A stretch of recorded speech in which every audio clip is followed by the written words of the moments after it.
أعوذ بالله من الشيطان الرجيم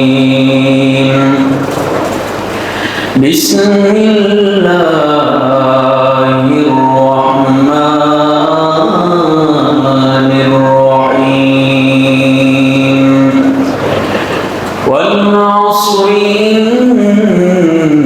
إن الإنسان لفي خسر إلا الذين آمنوا وعملوا الصالحات وتواصوا بالحق وتواصوا بالصبر آمنت بالله صدق الله المولانا العظيم আমি যে সূরাটি আপনাদের সামনে তেলাওয়াত করেছি এই সূরাটি খুবই ছোট্ট ক্ষুদ্রতম একটি সূরা, কিন্তু এই সূরাটার ভিতরে যে ব্যাখ্যা বিশ্লেষণ রয়েছে এটা হলো একটা ঝিনুকের মতো।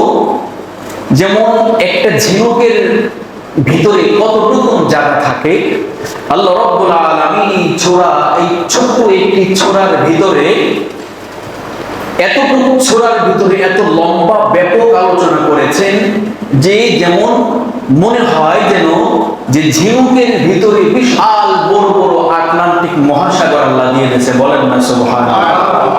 এই সূরাটার ভিতরে এত জায়গা, অর্থাৎ এত ব্যাখ্যা, এত বিশ্লেষণ এই সূরাটার ভিতরে আছে।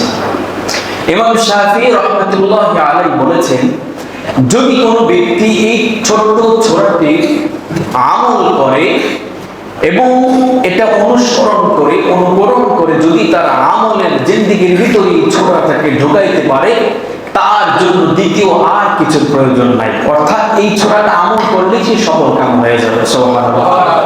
তুই সূরাটার